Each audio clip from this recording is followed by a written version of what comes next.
सारे गार्ड्स और सर्वेंट्स ने मिलके पूरे विला को खोज लिया, लेकिन कृतिका उन्हें कहीं नहीं मिली। पूरे 10 मिनट होते ही सभी हॉल में एकजुट हो गए और उनमें से एक ने हिम्मत करके कहा, सर, हमने सब जगह देख लिया, लेकिन मैडम कहीं नहीं है। इतना बोल उसने अपना सिर नीचे कर लिया। गार्ड की बातें सुन शौर्य का गुस्सा 7वें आसमान पर पहुंच जाता है। तभी जतिन अपने हाथ में लैपटॉप लिए शौर्य के पास आता है और उसके सामने आज की पूरी सीसी टीवी फुटेज दिखाते हुए कहता है, सर, मैडम को बाहर जाते हुए भी नहीं देखा गया है आज दिन भर में। बस डेकोरेशन का जो सामान था उसी की गाड़ी बाहर गई थी उसे फेंकने के लिए, और गाड़ी को बाहर चेक भी किया गया था। इतना बोल वो चुप हो जाता है, लेकिन शौर्य के चेहरे पे एक स्माइल आ जाती है। वो अपने रूम में चला जाता है और उसके जाते ही सभी के चेहरे पे एक सुकून आ जाता है। लेकिन अनाया सोच में पड़ जाती है कि आखिर कृतिका गई कहाँ। शौर्य अपने कमरे में आकर आईने के सामने खड़ा होकर चेहरे पे एक मुस्कान लिए कहता है, ये तुमने बिल्कुल ठीक नहीं किया बीबी। तुम्हें भागना नहीं चाहिए था। जानता हूं बहुत डरा दिया था मैंने तुम्हें, लेकिन उस टाइम जो जरूरी था वो ही कहा मैंने। अपनी आंखें बंद कर वो सोचने लगता है। फ्लैशबैक। गणपति बप्पा के विसर्जन के बाद शौर्य और जतिन कार में बैठकर ऑफिस की तरफ जा रहे थे। तभी शौर्य कहता है, जो हमें दिखाया गया है वो है नहीं, पता करो उस लड़के ने किसके कहने पे कृतिका पर इल्जाम लगाया है। शौर्य की बातें सुन जतिन कहता है, सर, आपको सच में विश्वास है उस लड़की पे?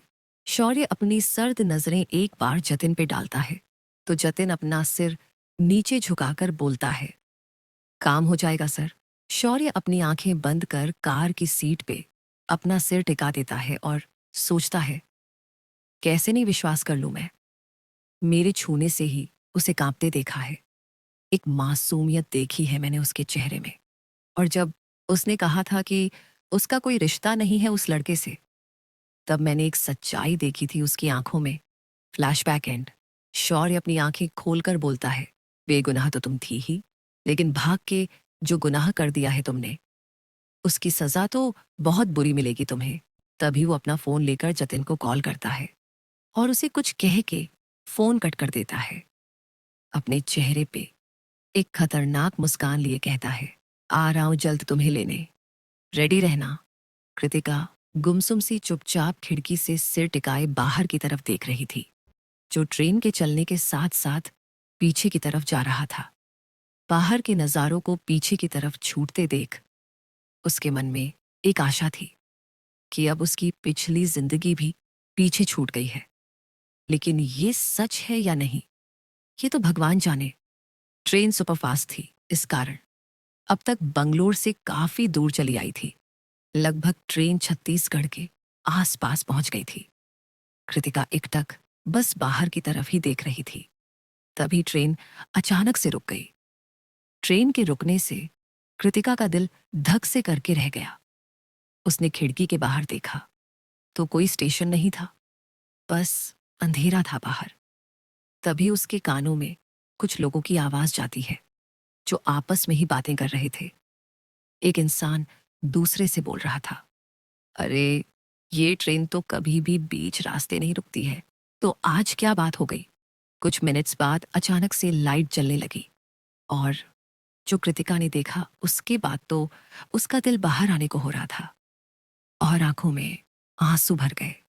पैर हाथ कांपने लगे उसके, क्योंकि खिड़की से कुछ दूर ही एक जेट आकर जमीन पे लैंड हुआ था और उसमें से शौर्य बाहर निकल के खड़ा था।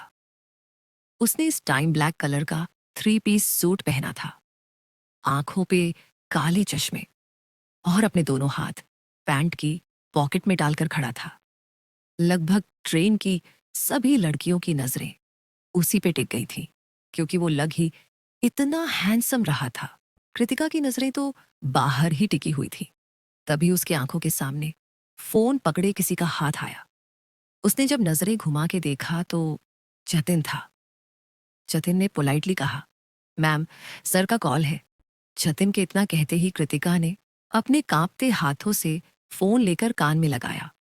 उसने बाहर देखा तो शौर्य अपने एक हाथ में फोन लिए कान में लगाए खड़ा था। कृतिका ने जैसे ही कान में फोन लगाया, उसी टाइम शौर्य की आवाज आई, बीवी, चुपचाप मेरे पास आओ, नहीं तो मुझे वक्त नहीं लगेगा पूरे ट्रेन के लोगों को मारने में। इतना बोल कॉल कट हो गया। कृतिका अपनी नजरें उठाकर जतिन को देखती है तो जतिन रास्ता दिखाते हुए कहता है, माम, दिस वे। इतना बोल जतिन आगे चल देता है और कृतिका अपनी सुध बुध खोए उसके पीछे पीछे चल देती है। थोड़ी देर में ही कृतिका शौर्य के सामने थी। अपना सिर झुकाए कृतिका चुपचाप बस खड़ी थी। उसे इतना तो पता था, अब वो कुछ नहीं कर सकती खुद को बचाने के लिए। शौर्य अचानक उसकी बांह पकड़कर उसे खींचते हुए जेट के अंदर ले जाता है और उसे डायरेक्ट अपने प्राइवेट रूम में ले जाकर झटके से छोड़ देता है। इस कारण कृतिका खुद को संभाल नहीं पाती और फ्लोर पे गिर जाती है। नीचे गिरते ही कृतिका के मुंह से एक आह निकली क्योंकि उसे कमर में चोट लग गई थी। शौर्य अपना कदम कृतिका की तरफ बढ़ाता है। ये देख कृतिका अपने हाथों के सहारे पीछे की तरफ खिसकने लगती है और आखिर में बेड से लग जाती है। तभी वो शौर्य के पैरों को अपने बहुत करीब पाती है। जब वो अपनी नजरें उठाकर देखती है तो शौर्य एकदम करीब खड़ा था। तभी शौर्य अपना एक पैर फोल्ड करके दूसरे घुटने पे टिक कर कृतिका के सामने बैठ जाता है। कृतिका का चेहरा अब शौर्य के चेहरे के बराबर था। शौर्य को अपने करीब देख कृतिका से अब बर्दाश्त नहीं होता और वो जोर जोर से रोने लगती है। उसने अपने दोनों हाथ अपने चेहरे पे रखे हुए थे। शौर्य बस इकट्ठक उसे देख रहा था। तभी कृतिका खुद को कंट्रोल कर कहती है, सर प्लीज, प्लीज विश्वास कीजिए मेरा, उससे कोई लेना देना नहीं है, मैं तो जानती भी नहीं उसे। अपनी सिसकियों के बीच वो बस इतना ही बोल पाती है और फिर रोने लगती है। उसके हाथ पांव थोड़ा ज्यादा ही कांप रहे थे। शौर्य अपने हाथों से उसके चेहरे पे पसीने के कारण चिपके बालों को हटाकर कान के पीछे करता है और अपनी प्लेन वॉइस में कहता है, उसे नहीं जानती, जानता हूं मैं, लेकिन भागने की जो गलती की है तुमने, उसकी सजा तो इतनी बुरी मिलेगी तुम्हें कि आगे से भागने के बारे में सोचने से भी तुम्हारी रूह कांपेगी। इतना बोल वो कृतिका की बांह पकड़कर उसे खड़ा करता है और उसके गालों पे अपना हाथ रखकर कहता है, 10 मिनट में फ्रेश होकर बाहर आओ, बाथरूम में सारा सामान है, नाउ गो। शौर्य की बातें सुन कृतिका बिना एक पल गंवाए बाथरूम में घुस जाती है और अंदर से दरवाजा बंद कर वो ईम टेक लगाए रोने लगती है। लेकिन थोड़ी ही देर में वो जल्दी जल्दी शावर लेने लगती है।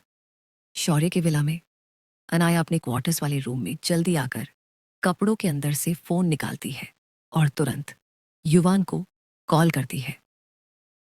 थोड़ी देर में युवान कॉल पिक करता है तो अनाया कहती है, युवान, तुम्हें पता है कृतिका भाग गई यहां से, बेवकूफ ने हमारा प्लान खराब कर दिया।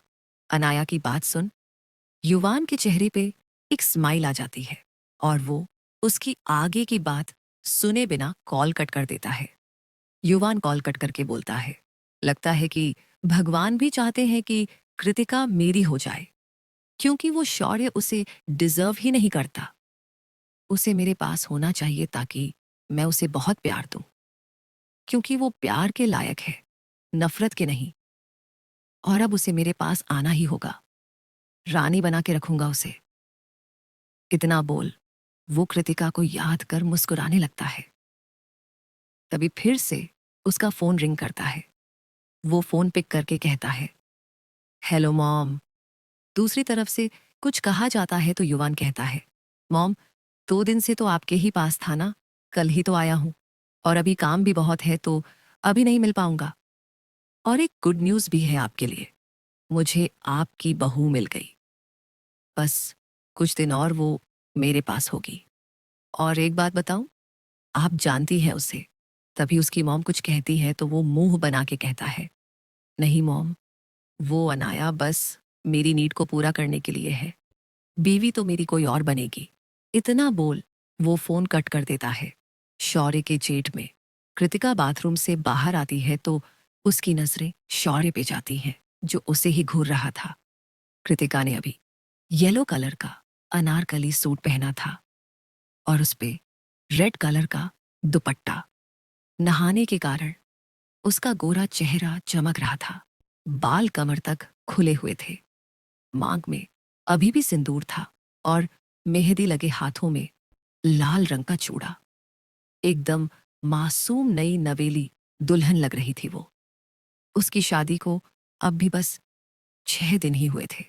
शौर्य अपनी जगह से उठकर कृतिका के पास आता है और अचानक उसकी कमर में हाथ रख उसे अपने करीब खींच लेता है। दूसरे हाथ से उसके बालों के पीछे से पकड़कर अपने हार्ड होठों को कृतिका के नर्म होठों पे रख देता है।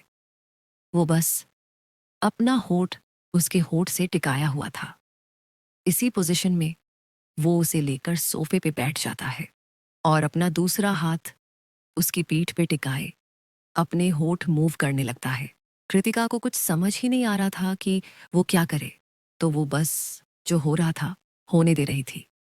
अपनी गोद में बैठी कृतिका को वो अब काफी डीपली किस कर रहा था, जो कृतिका बर्दाश्त नहीं कर पा रही थी। तभी शौर्य उससे थोड़ा अलग होकर अपनी हार्ड वॉइस में बोलता है, बेबी अपना मुंह खोलो। और फिर उसके होठों पे अपना होठ रख देता है। कृतिका पहले तो कुछ रिएक्ट नहीं करती, लेकिन जब शौर्य उसके होठों पे बाइट करता है तब वो अपना मुंह हल्का खोल देती है। तभी बिना टाइम गंवाए शौर्य अपना टंग उसके मुंह के अंदर डाल देता है। थोड़ी देर बाद जब शौर्य महसूस करता है कि कृतिका को सांस लेने में स्ट्रगल हो रहा है, तो वो उसके होठों को छोड़ उसके गले पे अपना होठ रख देता है। अपना एक हाथ पीछे ले जाते हुए उसके सूट की डोरी खोल देता है और धीरे धीरे सूट की चेन खोलने लगता है। कृतिका की सांसें अटक जाती हैं, लेकिन वो डर के मारे कुछ बोलती नहीं। तभी शौर्य उसे लेकर सोफे पे लेट जाता है। कृतिका नीचे थी और शौर्य उसके ऊपर उसके गले को चूमे जा रहा था और बीच बीच में बाइट भी कर रहा था। तभी शौर्य उसके सूट को कंधे से नीचे की तरफ सरका देता है और वहां चूमने लगता है।